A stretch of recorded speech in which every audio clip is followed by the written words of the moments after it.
Seahawks fans, wherever you may be. Welcome back for another edition of the Seahawks Playbook Podcast. Join your host, Bill Alvstad, and co-host, sports writer and football analyst Keith Myers, as we talk Seahawks football.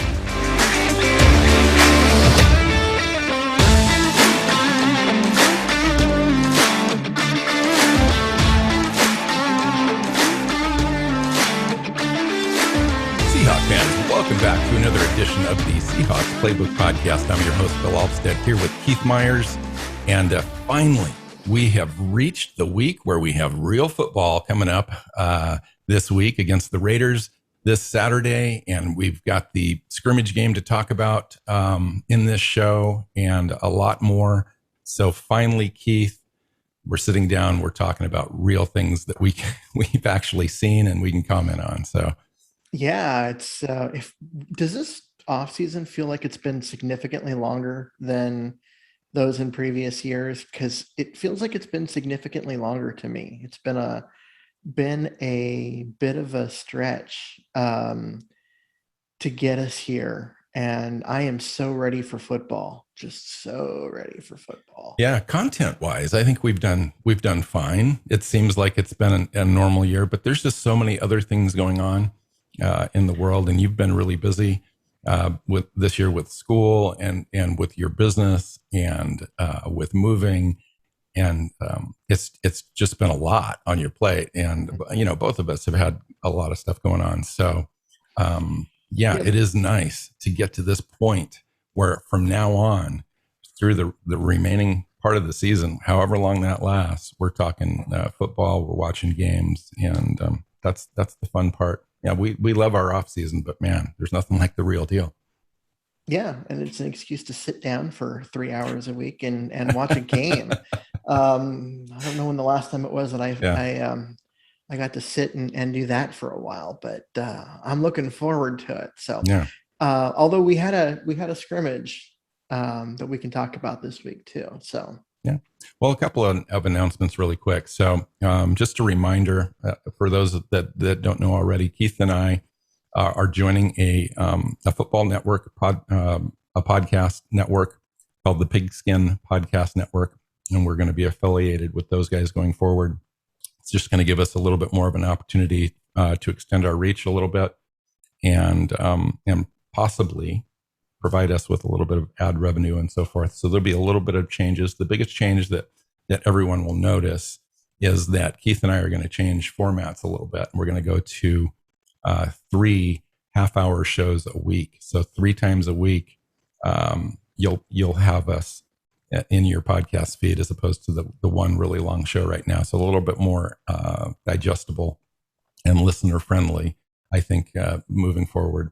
Content should be the same though. If you're worried about that, no changes that way. We're taking our hour and a half long show and all the stuff that we do with it, and we're just breaking it up into different parts during the week, which we think will work better for our listeners. And yeah, we're going to try it and see how it works. Yeah, so it'll be good. This week is a big week. We came off the scrimmage this last weekend. We've got a little bit to talk about there. We've got some team news, and then we're going to preview the Seahawks at Oakland. I can't believe I just said Oakland. I literally had Las Vegas in my brain, and it just slipped out. Las Vegas Raiders. And so that'll be a great matchup. First time that we'll be able to see the team in real action against another team. I'm sure the players, just like every year, are really anxious to hit somebody else in front of them as opposed to their own guys. And we just get a chance to kind of see the lay of the land with the team. But first, let's talk about a couple of things that went on this week. Alden Smith was released, to not our surprise at all. Keith and I remained fairly conservative in our outlook whenever we talked about Alden Smith and his role in the team until it actually happened. I don't think that either one of us were convinced that he was going to be with the team long term or have an impact. And sure enough, he was let go. Any thoughts around that, Keith? Well, I just think it was one of those things where the team signed him. There was off-season stuff going on. They decided to wait it out and see if his side was going to be able to do what they said they were going to be able to do and show that it never actually happened and blah, blah, blah. And that it just never went away. And he was going to have to leave the team to go be arraigned and all of that. And they were just like, you know what? We don't need to deal with you. And they have had some injury at linebacker. They've had some depth issues. And so they were like, all right, we're just going to cut him. We're going to bring in a linebacker and, continue on with camp, which honestly, the team didn't really need him. He was one of those guys that was a luxury signing. Yeah. And he was fighting for a roster spot, like just to make the team. So it's not a huge loss to the team. And it's not a surprise at all. I disagree with that in just a little bit, as I think that he was going to play a fairly significant rotation role on there. I don't know how many snaps a game, but I'm sure it was probably somewhere in the 20 to 25 range, which is a fairly significant amount. And during those snaps, he really did have an opportunity to kind of impact the game just because of his skill set. So I think there is a little bit of a missing there, but I think we have so many other pieces, guys like Alden Robinson and certainly Darrell Taylor will benefit, I think, from having him off the roster just from a snap count perspective and their ability to kind of impact the game. He looked like he was going to primarily be Darrell Taylor's backup. Yes. And so unless there's a Darrell Taylor injury, I didn't see a lot of snaps for him because they've already got other guys at both sides of the defensive end that are going to demand snaps as far as the rotation. I mean, you're not pulling Carlos Dunlap or Robinson or Hyder out just so you can get Alden Smith some snaps. And so that's why I just didn't think it was that impactful that they decided to finally move on. But I mean, in the end, we don't know, and we're both just speculating. But it was not a surprising move. Like we kind of expected this for the last 3 months, or at least 2 months, and there it happened. Yeah, I think that when you combine that with the fact that you're going to want to get players like Jamal Adams and Marquis Blair on the field more, just from the sheer athleticism and ability to drop back into coverage and all that kind of stuff, they probably would have the edge there to be on the field during passing downs, possibly. I mean, Alden Smith certainly can get to the quarterback, so it would have been more likely that Alden Smith moves up on that line and somebody else like Hyder is sat down for that play or two or whatever. It seems like it would have been more logical for the team to use him as a pass rusher as opposed to the linebacker stuff. But I get it because we are fairly light at the linebacker position right now, considering a few injuries. That's what he did last year for Dallas. Because he was an outside linebacker and played that strong side. Mm-hmm. I mean, I think when they signed him, it was a Darrell Taylor hedge. In case that leg injury was a problem in camp, and it hasn't been a problem. I mean, Taylor's looked excellent, and so all reports are that he isn't having any pain or any discomfort or anything. And so, yeah, it seems like the team is really counting on him to have a big role this year. And I think we'll talk about that today too. We're going to have kind of a risers and fallers kind of segment a little bit later. I'm sure his name's going to come up. So one of the things I checked out right before we got on, Keith, was I checked the ticker out there for player movement and so forth, and noticed that the Lions this morning released Quentin Dunbar, their cornerback they just acquired for really hardly nothing in free agency, just because it was kind of a prove it year after coming off the injuries.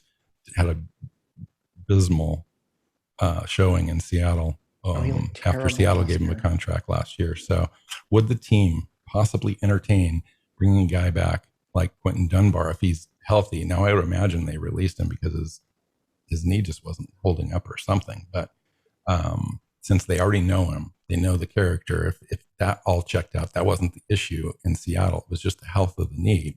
This year, would they take another look at him? If he fit last year, would he fit this year? I think he is one of those guys that you call if somebody gets hurt. You leave him out there, let him rehab, get healthy, continue to work on the Well, health DJ of that Reed knee. does have kind of the hamstring. groin or no, thing. It's a groin injury. Yeah. I mean, that could be a concern. It could be, but Flowers is doing great. We're still a month out from week 1. That's hard to believe, isn't it? We're still a month away from regular season. Yeah, because even there's 3 preseason games still to come, and then there's a weird 2-week gap. Extra week in the middle between that is the weird. preseason and the week 1 game, which we're used. You're used to it. Just you get done with the preseason, they set the roster, and it's a Tuesday, and they're prepping for week 1, and now there's a whole nother week.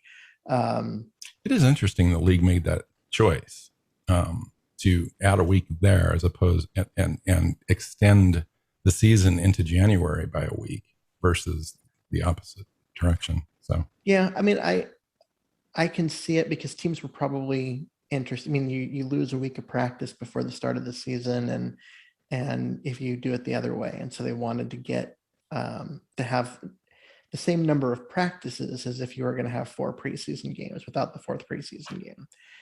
So it's I mean, it made sense to me. Like I didn't hate it when it came out. It's just weird for us because we're not used to it.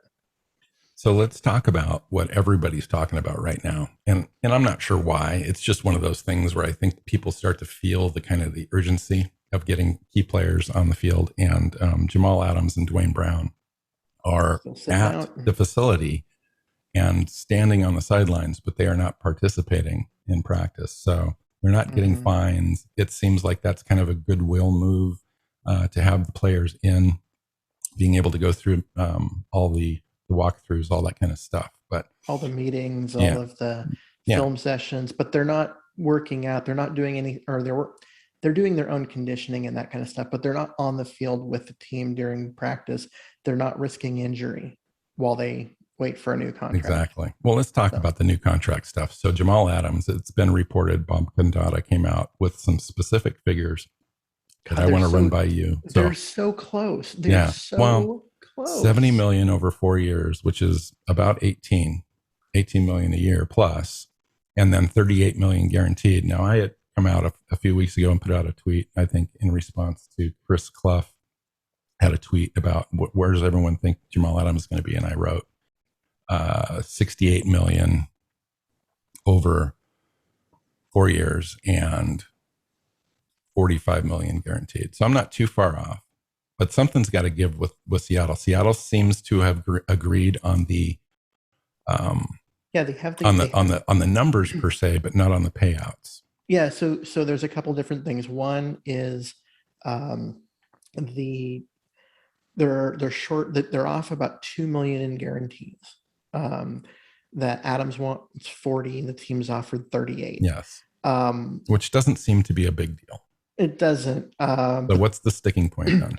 Well, and so that's part of it. And then the other part of it is where are the bonuses and when does the money go to Adams? And Adams wants more of it up front. And in the first couple of years, the team wants to push some of it back for cap reasons. As it does with every major contract that they do. This isn't an unusual stance for Seattle. This is what they do with Bobby Wagner. This is what they do with Wilson. Yeah, they want to carry that bonus stuff. They have the opportunity to carry it over 4 years. That's what they want to do. Yeah. Jamal Adams would like it, up front in the first 3 years. Yeah, and the reason for that for him is that when it's done, right? So when you have no more dead money and no more guaranteed money and that kind of stuff, that's when you either get another big contract. Your leverage goes way up. Yeah. Or you get traded and someone else gives you a big contract. So he's looking at a way to increase his leverage for the next round of negotiations. Absolutely. In reality, what they're looking at is it's in his best interest to sign this deal, not just because it's a ton of money, but because the team could pay him a lot less. Yeah. Well, I can show you how they do that. Yeah. So the team has team control for 3 years. More years. So he's under contract this year, under 9.8, and then he's got the franchise tag in 2022 and a franchise tag in 2023, and 15. Both numbers are lower than the current amount proposed in the new contract. Yep, 12 and a half and 15. So if you look at those 3 years, it would all, there are, guarantee that money, you come up to about, what was it, about 36 million total. And then they're offering 37, which is where I'm sure that 38 came from. And under contract obligations, the team is perfectly in the right to be able to do that with Jamal. Now, there's bad will and all that stuff, and holdouts and distractions and all that kind of stuff that can happen with that sort of a thing. Nobody wants that, but that's the leverage the Seahawks have in making sure Jamal Adams sticks to his end of the bargain. Yeah, so it's one of those things where it's like, are you going to bet on yourself for 3 years trying to become a free agent at that point, and in order to ask for the extra money, or are you just going to recognize that the team's willing to give you a pretty significant pay raise in each of those 3 years? Yeah. If I was Jamal Adams, Keith, and this is just me, he signs this deal eventually because of the injury guarantees that this thing provides. Essentially, it's guaranteed money, especially in the year 2 through 4, in that 5 days before the league calendar starts in February, that becomes fully guaranteed. So it really helps him, workouts and training camps and so forth going forward. If he gets injured, then all that money's still there. And I think that's why you see we're in a situation where it's like both teams have put in their quote final offer, because they're that close. It really comes down to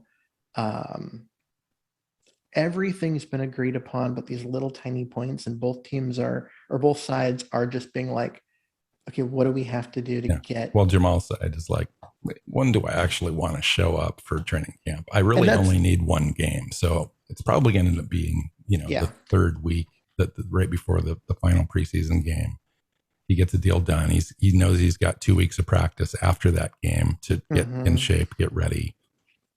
Yeah, so they'll drag this out because it keeps him off the field and lets him avoid injury, and he's healing up from 3 surgeries. So yeah, and you have the part where training camp is necessary for teams, but players don't like it for the most part. It's a grueling process. Is just practice every day. Their bodies get real sore and all of that. Yeah, so it's definitely more important for the rookie dudes, not the elite players. Yeah, and those players that are the first year with the team on Seattle, pretty much anyone on offense, because they're installing an entirely new scheme. Like, they need to be in there. But Adams was here last year. He knows the defense. That's not changing. He's a veteran. That's not if he sits out a little longer and he'll be happy. Well, talk to me about the replacement level players that we've got on the roster right now that make this a little less painful for Seattle and gives Seattle actually a little bit of upside, even if it goes into the regular season a little bit. Marquis Blair has been great in camp, and we know his talent, and we've seen it on the field. And the team was in the process of coming up with really creative ways to get their 3rd safety on the field, because he's a guy you can't keep off the field, even though you've got Diggs and Adams that need to play every snap as well. So they were doing everything they could to get Blair on the field. And now if Adams ends up sitting out or whatever, Blair is he's a great fit for the same role in the defense.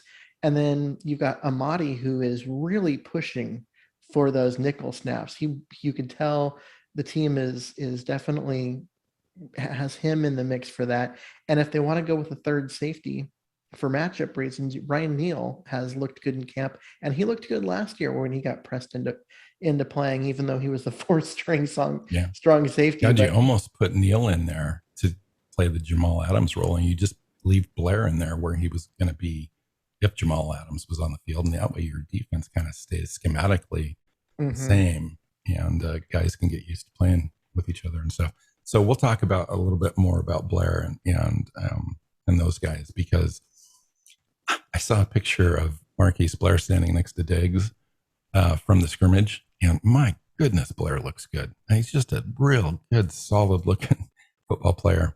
Dwayne Brown. So you mentioned the offense. It's really important for guys to be out there. Dwayne Brown has decided that he wants an extension. He's in the last year of his deal. He's 36 years old. Seattle, I am absolutely positive, went into this season thinking that they probably did not want to extend Brown. Otherwise, it probably would have been done, I think, earlier.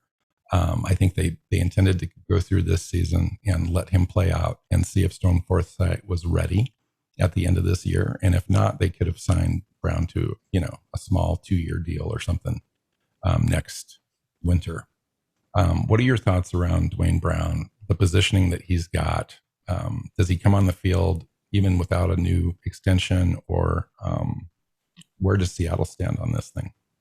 Well, you're right. If the Seahawks wanted to do that, I think it would either be done, or they would have communicated to him and his people that, hey, we're going to get Adams' deal done, and then we'll come talk to you, and we'll get that deal done too. I don't think he's liking what he's hearing from the team, and that's what's leading to the holdout. He's also trying to use what happened with Russell Wilson in the offseason as his own leverage, saying, hey, do you really want to piss off your star quarterback again? So he's trying to use that as leverage to get some more money and that kind of stuff. And part of it is that if you look at things like pass block win rate, he was second in the league last year, one of the best left tackles in the game, but yet he's making the 16th most money as at tackle. So he's looking at that and going, is he looking at worth money? I don't think where you're paying a guy like $17 million a year at this point in his career, or do you extend him, give him a little bit more guaranteed money over 2 years and make the second year essentially voidable and just make it a 1-year contract essentially, and give him a little bit more guaranteed money and get him happy? Or do you really extend a guy that's this old if the team didn't maybe necessarily plan on him being there? But other than Forsythe, there's really no one on the roster as his successor. Mm-hmm. And, I don't know if enough time has gone by with Forsythe in camp for them to project him as being a guy that I plug in next year. I think with Brown, it was more of a case of he's 35, he's had some knee issues, and they were not sure they wanted to get stuck in where they're paying a lot of money to an old player who's not playing. And so, you got to make him happy. You got to get him out there and on the field. And how do you do that? I don't think he's going to take here, we'll give you a raise for this year, but then you're still a free agent for next year. I don't think that's what it's going to take. You're going to need to get him at least another year after this one with some guaranteed money in it, so he knows he's going to play, and actually extend it so that he knows long-term, like there's more money coming to him. And honestly, you got to keep Wilson happy. You don't know, nothing about Stone Forsythe at this point. He hasn't even been in camp, that long. He's never played even in a preseason game. So, nothing about him. And, the tackle market is rough. And getting a franchise left tackle is hard. So I think you go ahead and do it. Plus, you go ahead and do it. Like, what do you mean? What does that look like to you? Or does the team kind of take a stand here and say, listen, we're going to evaluate this thing at the end of the year. You're under contract. We want you to play. And you can hold out if you want, but you're going to miss, some weekly paychecks if you do. Or do they just try to accommodate this thing? I know that they will try, but what if they don't? What if they can't reach an agreement and don't really want to? He'll report on the Tuesday before the week 1, and he'll play, having missed all of camp and all the practice and all of that. but he'll report in time to get paid for week one and do that. But he'll be disgruntled, and there's a lot of goodwill lost. It's hard to be disgruntled. It really is hard to be disgruntled when you're going to take home, $10 million for 17 weeks worth of work. Yeah, but from his point of view, that it isn't just about the $10 million, right? It's he came in and really solidified a line that was he's a leader. Terrible. Totally. And they needed him. He came in and did it. He's been a pro's pro the whole time he's been here. He played all 16 games last year. You've got guys like Trent Brown and Whitworth and other guys that have played at a high level into their late 30s. So there's reason, to think that at the position you can do that. And he's just like, hey, it's not just that he wants, hey, I want more money. It's, I want an extension. I want to know that I can play here for a few more years. He wants to stay here in Seattle. And I think at some point you go, okay, let's do it. And if Stone Forsythe is as good as everyone wants him to be, so that maybe he can be the left tackle of the future, you put off when he becomes that a year and you let him play on the right side for a little bit. It's not like, oh, well, we wasted this 6th round draft pick because we signed Brown to a 2-year extension. Who cares? So what does the contract look like if they do extend him? I think he's looking at a little bit of a raise, get him up. Because I don't have over the cap open or anything like that, so I don't know exactly where he's at this year. But I think he's like 10 to 12 or something like that. So it would. I think that he's probably worth it on the team if you can afford it, which the team can. They can in fact even create some cap space this year and push it a little bit. They could probably give him a $3 million raise. And it's $11.5 million. And so you create, you give him some more bonus money. You give him the same base that he made this year, and you just kind of make him happy, make Russell Wilson happy. You add a year, which I think helps the team transition because we don't have a 1st round pick next year anyway. And so typically you're going to want to spend that on a left tackle of the future if you need one. And that gives the team a full year to evaluate Stone Forsythe. And I just think that it's totally worth that $3 million for, a raise. So you're going to give him $15 million for an extra year. I think it's totally worth it. Yeah. So, okay. So you basically leave this year where it's at, and then you're going to add 1 year at $15 million. I'm going to say add 2 years. Well, you know what I mean? 1 year guaranteed. The second year would drop off small guarantees. I don't think that makes him happy. I think you add 2 years to the deal. You leave this year where it's at. As far as compensation, maybe you switch some of it to bonus money because you can. And then the other 2, you're looking at, $12 million a year for both years. You guarantee year 2 of the deal.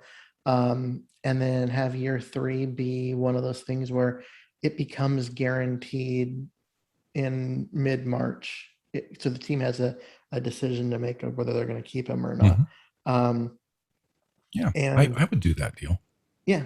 And that gives him the money he wants, the extension, the long-term,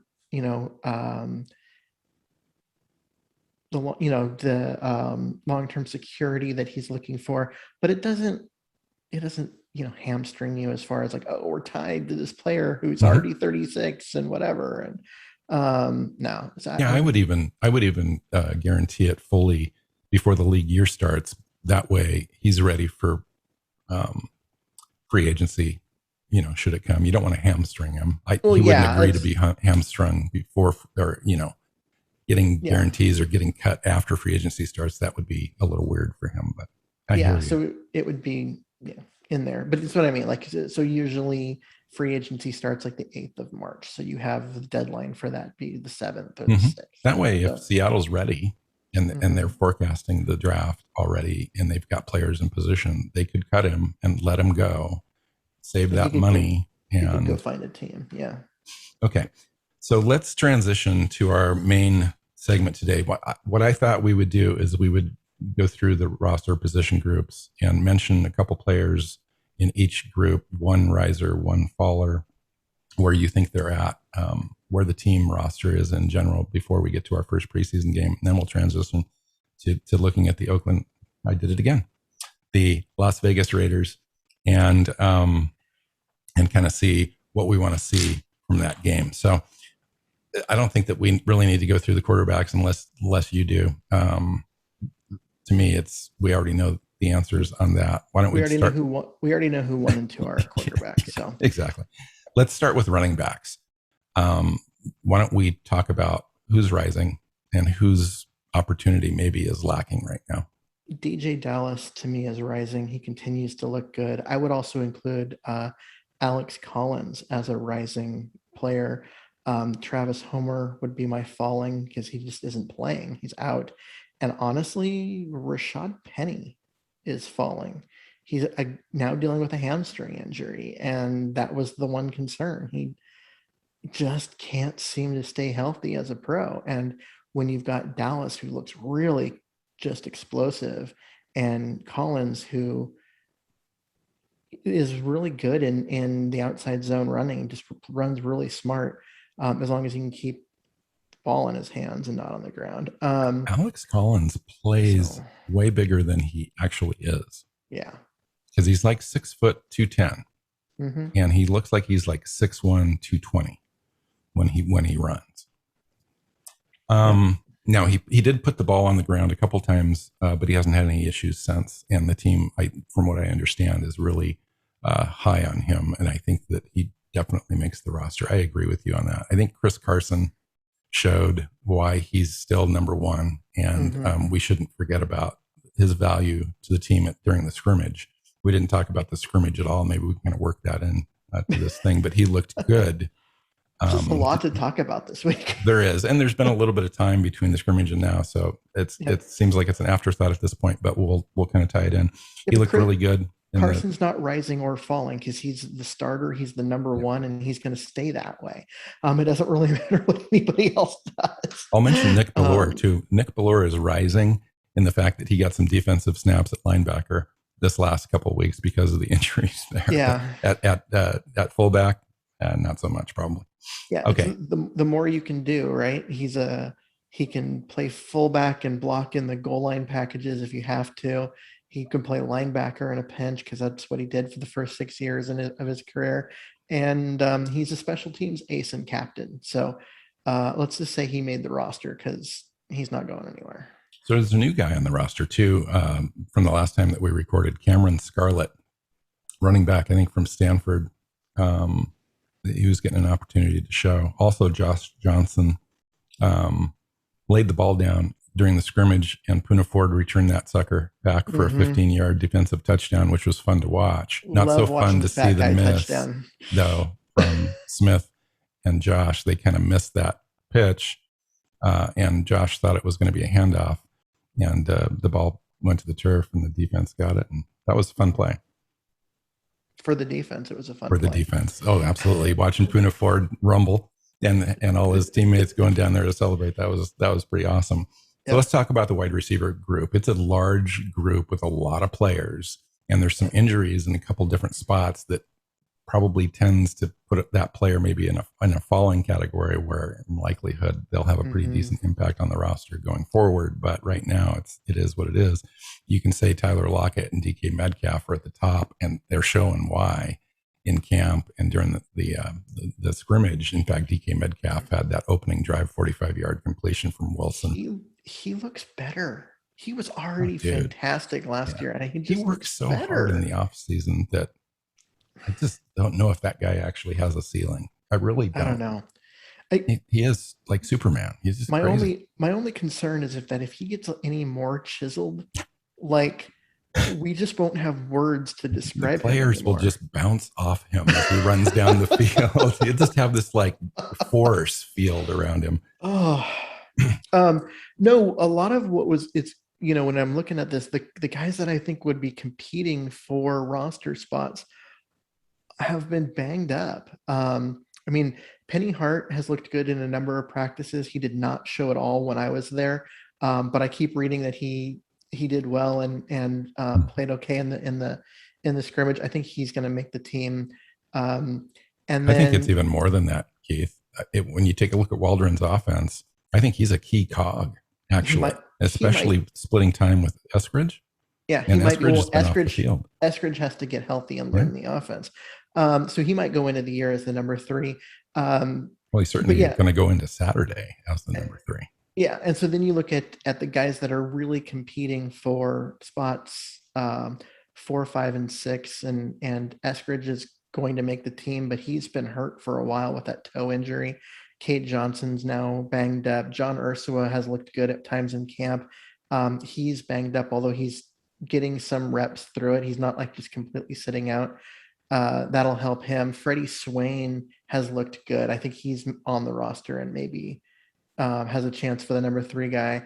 And then, then there's just a bunch. Well, I understand the team really likes Cody Thompson still, and he's been performing well. But other than that, everyone else is just kind of in the mix and not getting a ton of reps in camp just because. That's the thing, is they're not getting reps, which means they're not showing, which means they're not getting an opportunity to make the team. Well, you've got Eskridge down now and Penny Hart. That does open it up maybe a little bit for Aaron Fuller. And Aaron Fuller could have, and the only reason I say that is he's a similar player. The only, the upside would be that he gets some playing time in this game, and the team gets a chance to look at him when it, quote unquote, really counts for a preseason game. Guys like Aaron Fuller, this is their time. And so I'd be interested to see kind of what he looks like in this game coming up. Yeah, that'd be interesting. And Cody Thompson, the team likes him, but at some point you have to show up on the field, and like the team, he's got to go steal a spot. And the team may like him, but he didn't show up on the field during the practice that I was at. I haven't seen him really stand out at any point for the practices that I've watched. Through the feed when it's been going, it's just. Yeah, they like him, but show me something. Give me a reason why you like him. Show up during one of these games and really make me take notice of you, because I'm still waiting on him. Yeah, a guy like that, a bubble player, and he knows that he's a bubble player. He worked his ass off in the offseason. He came in specifically having a mindset. Now, I'm just thinking that this is what he's thinking. Having a mindset of going and stealing Freddie Swain's job. Like, that's the mindset that Cody Thompson should have had coming into this camp, is like, I got to do everything I can to make sure that I'm showing enough where the team is seriously considering me over a guy like Freddie Swain. Freddie Swain's job's safe. At this point now, he's looking at getting that 6th wide receiver spot. And that's true. That is true. And hoping to, that he's in competition with other guys for that 6th wide receiver spot. He better play a lot of special teams. Well, let's talk about another position group that could impact whether they keep 6 or 5. Tight end. Man, the tight end group. You could put every one of these guys in the rising category, I think. Well, Gerald Everett looks, he's the best of the group, and the group is great. And I just think, as a receiver, he's so smooth. He really knows what the offense is. He's got great hands. He's been one of the better pass catchers in practice and everything. He's rising. He's the starter. Will Disley is still one of the best blockers at tight end in the NFL, and he does seem to be moving better than he did last year. So I think he's finally healthy. I know that he played all 16 games last year, but you could tell he just was still recovering from, those 2 catastrophic injuries from two years in a row. So he looks better. And then you can't tell me that Colby Parkinson isn't showing, and he's going to get a lot of reps. He's going to be a playing factor. Time. Yeah, he is. And he's the 3rd string tight end. I kind of feel bad for Tyler Mabry, because he looks like he could be a player as well. But so do you keep Tyler Mabry on the roster versus a guy like Cody Thompson, Aaron Fuller, somebody on the back end, Cade Johnson, of that wide receiver group? I would say yes, because of what he does on special teams and his ability to play block for field goal and punt teams, and then get downfield on the punt team and that kind of stuff. They may elect to keep 4 tight ends and 6 wide receivers, depending on what they do at running back and the offensive line. Is there a couple offensive linemen that are, swing guards, swing tackles that could fill in at center type of a thing, where you could go with one less than you normally might and keep a guy on the practice squad and just keep a guy up on the roster just for special teams out of one of these groups that we're talking about? Maybe. And Mabry would be a guy that would get that bump if they do that. If we move on to the offensive line, a very interesting thing that came up is Phil Haynes is now filling in at center and getting an opportunity to compete to be the starting center. Wow, what?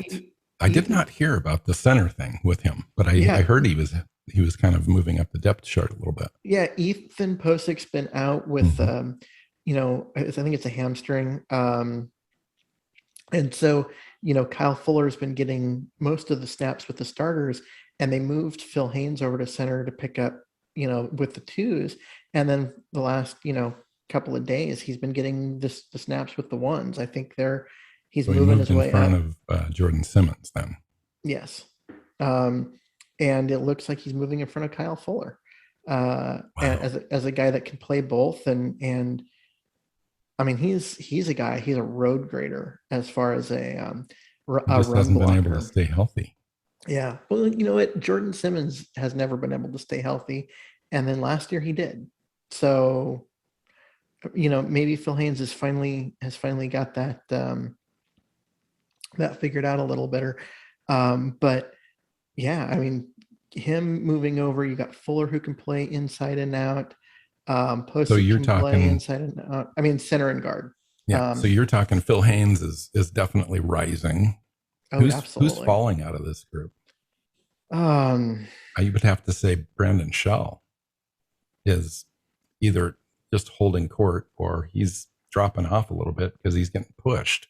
Well, I know Cedric Aboué is a little bit of an injury thing for this last scrimmage thing. I think he's going to be okay, but it's still a competition there at right tackle. Well, and I mean, he is got that injury that's going to give Shell an opportunity to kind of hold on to the spot a little bit. And Jamarco Jones is injured too now. Yeah, and he would be a guy that I would say is falling just because they have him as a tackle, but he's clearly not in the top 2 on the right side. And with Stone Forsythe kind of getting in and all the reps with the 2s, and even most of the reps with the 1s, because with Dwayne Brown out, I mean, it started out with Jamarco Jones getting all the snaps with the 1s, in practice, but now Stone Forsythe has been, and Jones has kind of been dropped. I'm like, so he's a guy that to me is sliding. Stone Forsythe had tons of reps in that scrimmage on the left side in place of Dwayne Brown, and the team indicates that they really liked what they saw, which was a great opportunity for Stone. Oh yeah, he's a guy with there's so much to like about him. I know he needs to add some functional strength in his. But the team loves his work ethic. Like he just puts his head down. He doesn't, say much. He just goes in and tries to do his job. And Pete mentioned that specifically. Yeah, his run blocking needs some work, but his pass blocking is excellent. That's why I still think he's the left tackle of the future. But with Jones, I mean, he's looking at right now being the 5th tackle. What does Jones weigh currently? Do you know? Because he came in, I think he started at around 296 or something like that when he first came onto the team. I'm wondering if he's up close to 305. When he first joined the team out of college, he was a little bit on the light side, but he bulked up because he was playing more inside, and then now they've got him on the outside again. I honestly think, like I said, he's the 5th tackle on this team right now. And then it depends on where you see. He could end up on the outside looking in then. Well, yeah, it also depends on where you see Tommy Champion, who the team really likes. I could see them, if they keep Jones, it's because he can play guard and tackle. So he becomes one of those guys that, because he can play 4 out of the 5 positions, he sticks around so they can keep fewer guys on the roster total. And then a guy like Jordan Simmons doesn't make the team. So let's transition to the defensive side of the ball. Let's stick with the interior line and look at the defensive tackles. Who's rising and falling, Keith? Can Poona Ford rise even though he's already been a 3-year starter? The team loves him. Oh God, he just continues to get better. So yeah, I mean, he's a guy that just continues to get better, continues to look good. He's fun. LJ Collier has been. It's interesting that you put him in this group.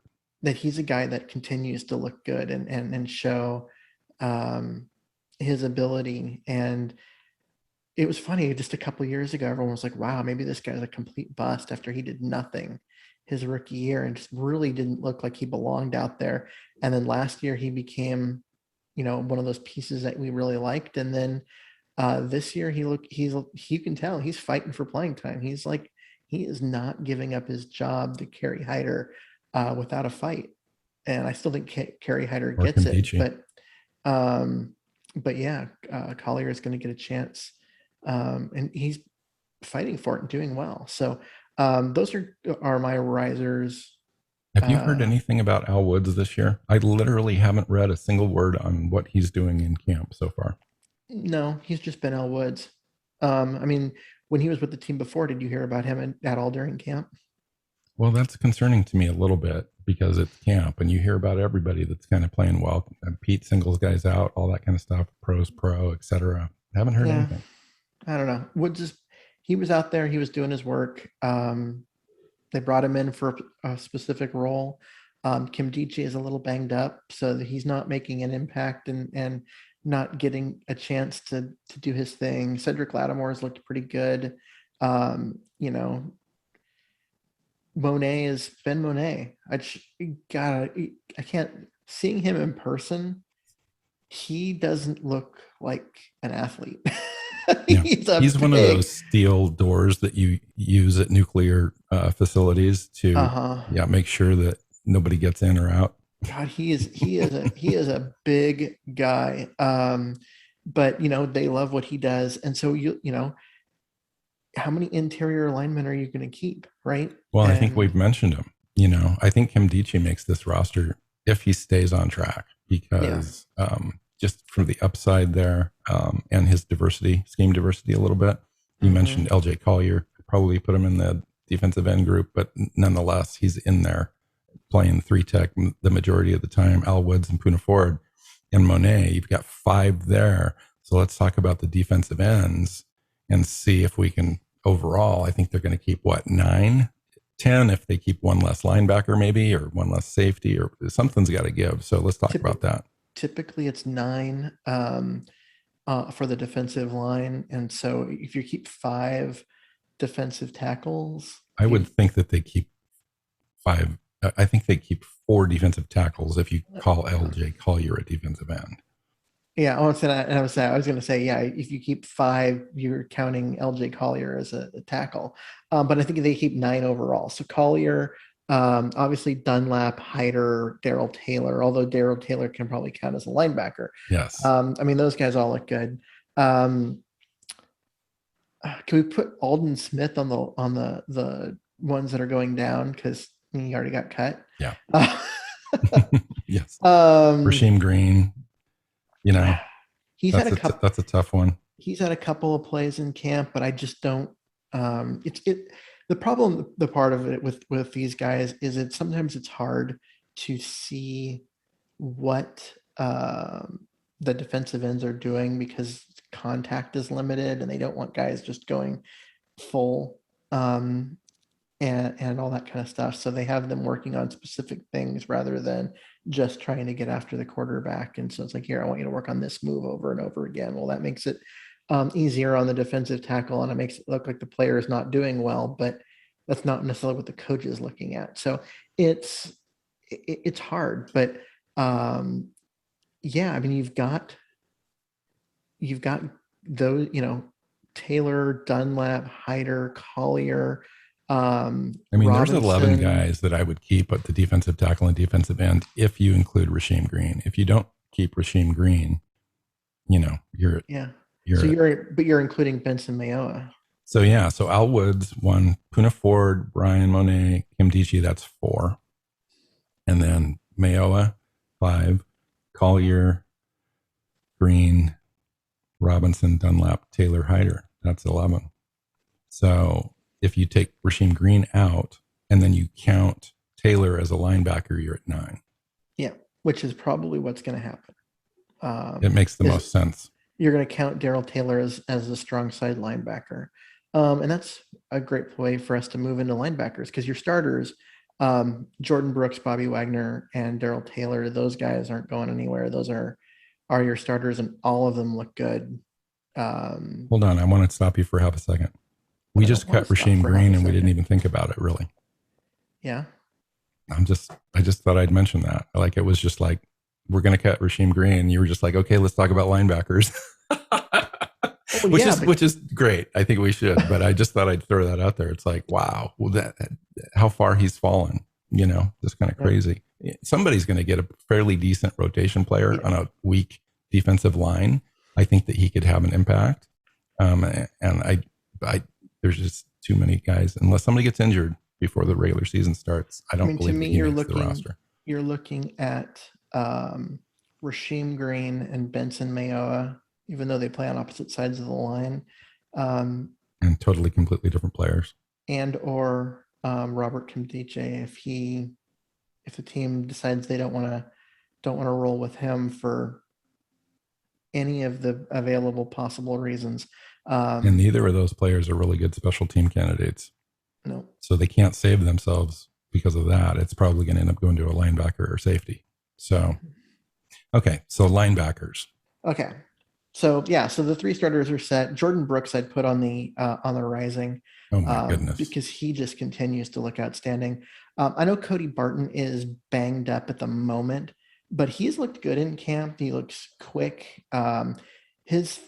The issue with him for, so far up in his career is he hasn't been the surest tackler, which the coaches in Seattle don't like. They want, they don't like missed tackles, especially from their linebackers. And that is something we're going to have to see him at game speed to see if he's made any progress on that. I'll be really interested. I'll stop you right there for half a second. I'd be really interested to see if he remains injured for whatever reason and the team elects to start him on some sort of IR list. If a guy like John Radican, which is an undersized guy at 6 foot 235 or something like that, but the team is really high on him. He's injured right now, but if Cody Barton can't go, Ben Burkervin's probably going to make it on special teams. But then you've got Aaron Donker and Nate Evans. Donker's almost guaranteed to get that exemption spot on the practice squad for an international exchange guy.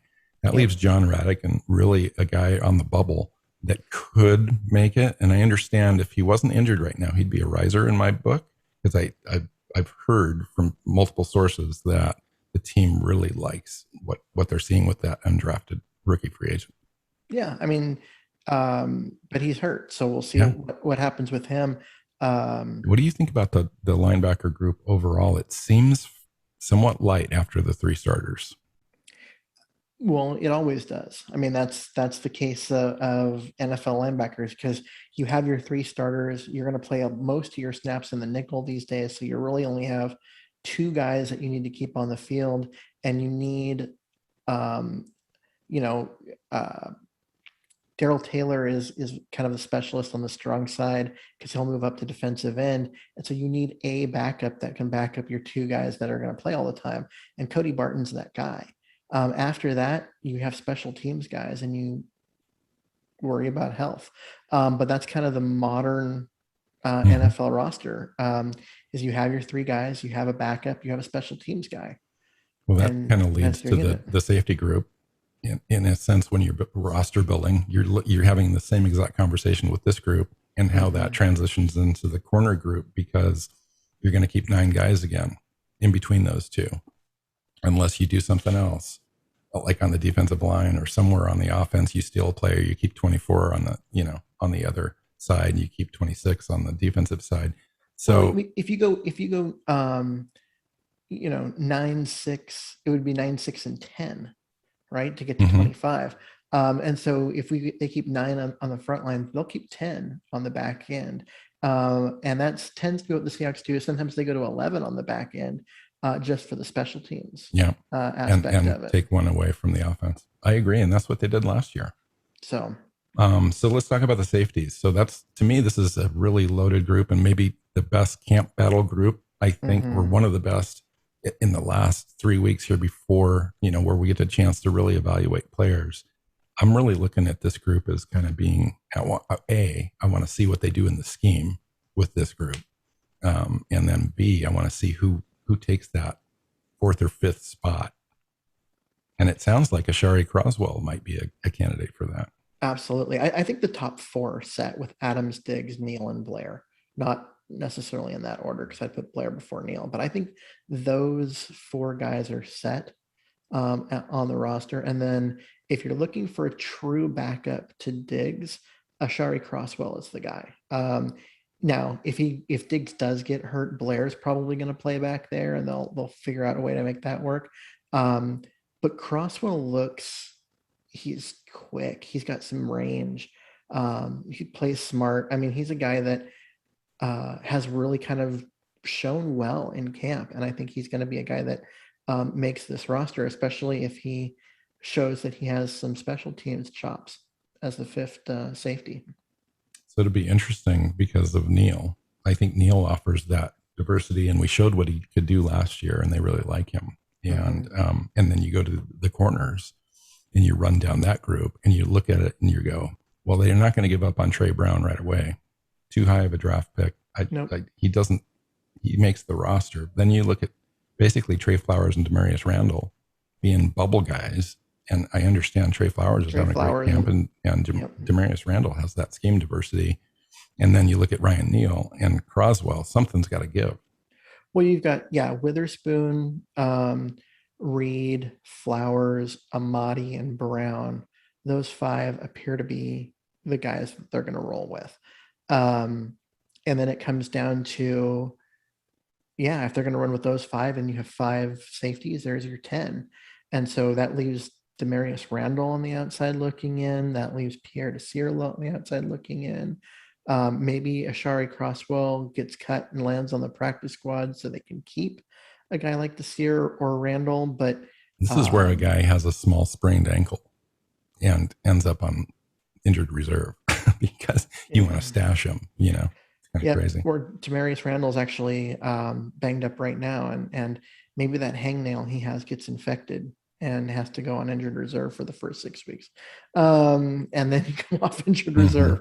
It is that kind of thing because you've got more guys than roster spots, and it's the same thing up front, right? I guess if they only keep 5 safeties, you could go 10, 5, and 10.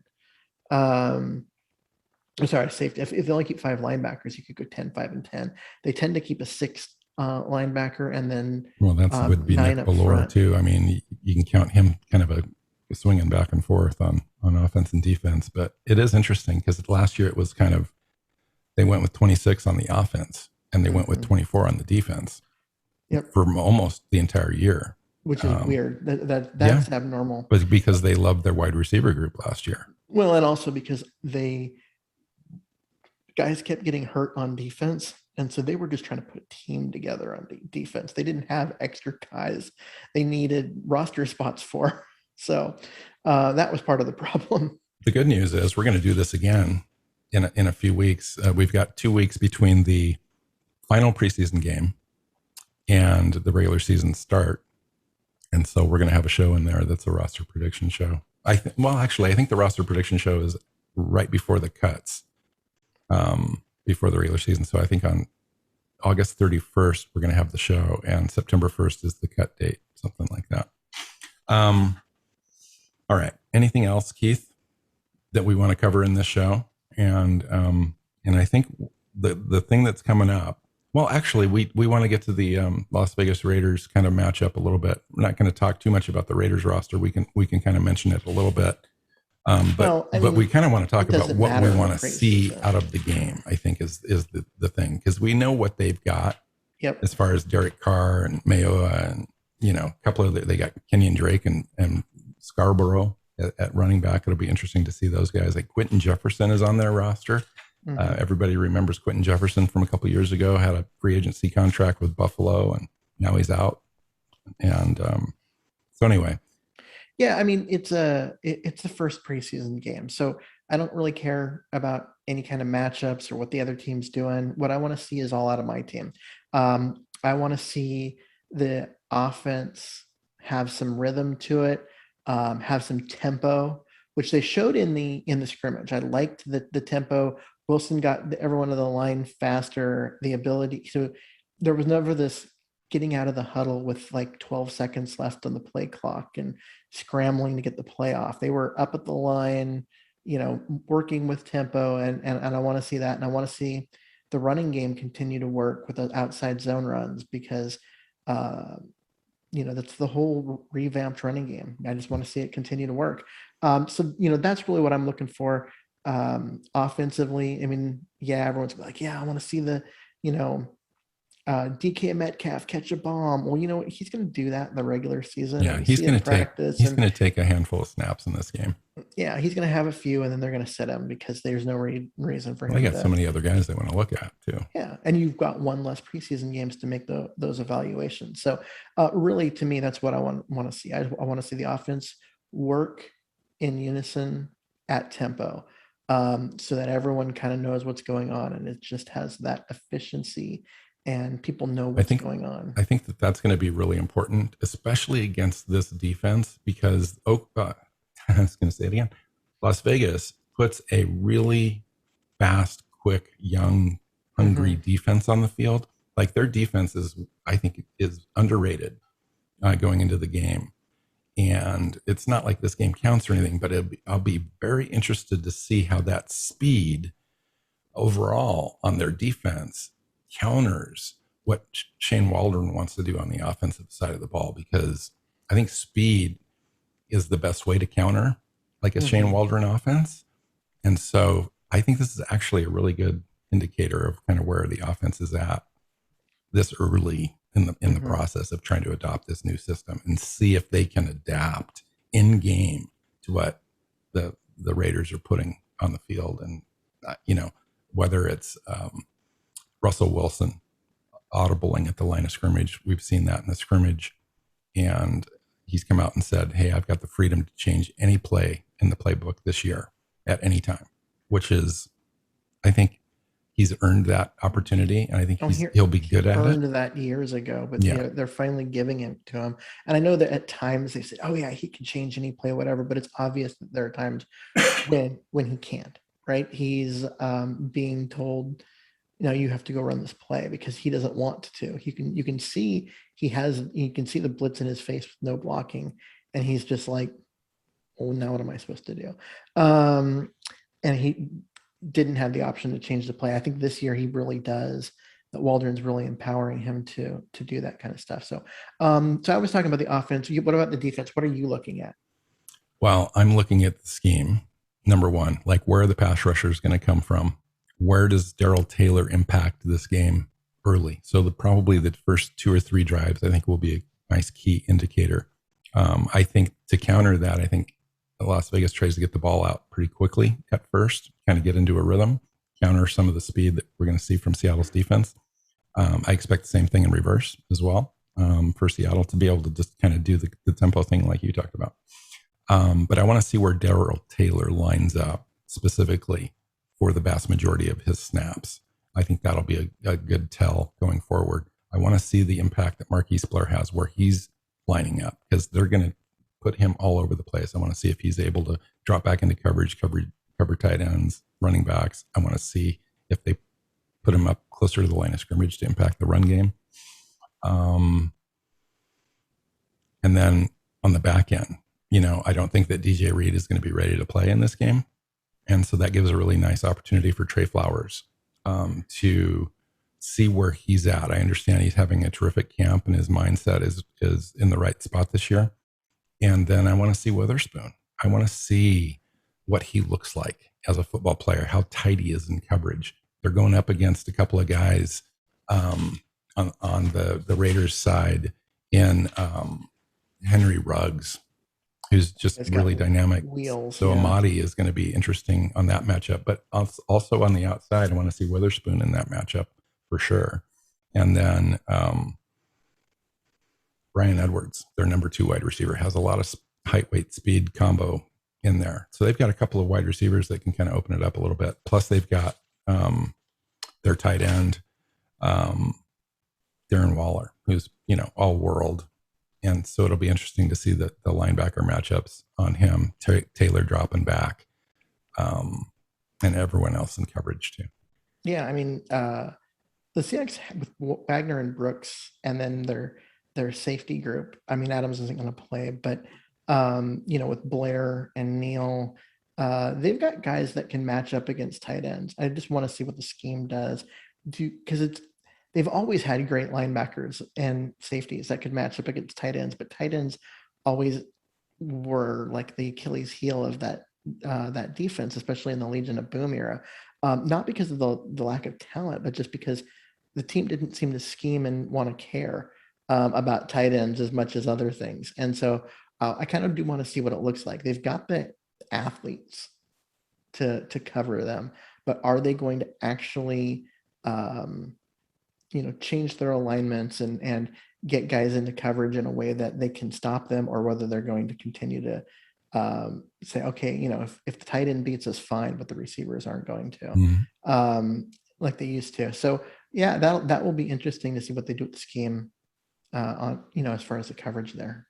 And the sideline to sideline stuff, I want to see that speed from Brooks. I want to just see the impact on the field and what that does to every other player. Especially like a guy like Blair, a guy like Brooks who's playing within a scheme allows a guy like Blair to kind of be able to move around a little bit and play on instincts and just go after stuff, because Blair's just a guy that just, when he hits you, it.